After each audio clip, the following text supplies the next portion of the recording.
Ka dështuar të mbahet mbledhja e fundit në Kuvendin Komunal të Prishtinës, pasi pushteti në kryeqytet ka bojkotuar seancën e fundit të rregullt para zgjedhjeve lokale.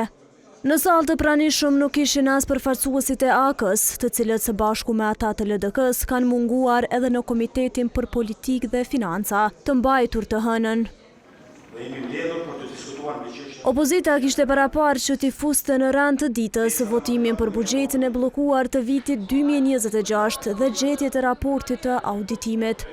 Gëzim Sfeqla, këshilltari i lëvizjes Vetëvendosje, ka akuzuar kryetarin Përparim Rama, duke thënë se ai po i ik ballafaqimit dhe llogaridhënies. Sot do duhet të diskutonim një varg çështjesh shumë të rëndësishme që kanë bënë me përditshmërinë e qytetarëve të Prishtinës. Këtu pikë së pari mendoj që sot është afati i fundit ligjor për buxhetin për vitin e ardhshëm.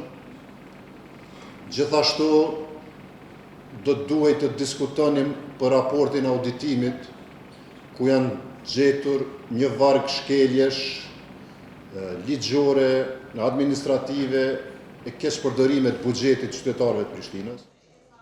Eleutrim Redkoceri nga PDK-ja tha se nga Rama nuk është marrë ende përgjigje për miliona euro të arkitektit të qytetit dhe për projektet e tjera.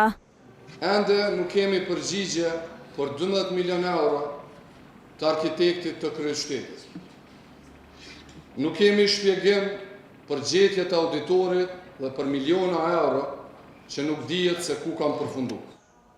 Në mbledhjen e së martës në rand dite në Kuvendin Komunal të Prishtinës ka qenë edhe diskutimi për vendimin për shfrytëzimin e shërbimeve shëndetësore dhe transportit urban për punëtorët e komunës, si dhe emërtimi i rrugëve e hapësirave publike. Javën e kaluar, kryetari Rama pati thirrur seancë të jashtëzakonshme për miratimin e buxhetit të vitit 2026, por ajo dështoi në mungesë të kuerumit pasi aty munguan asamblejiste të LVV-s dhe ata të PDK-s.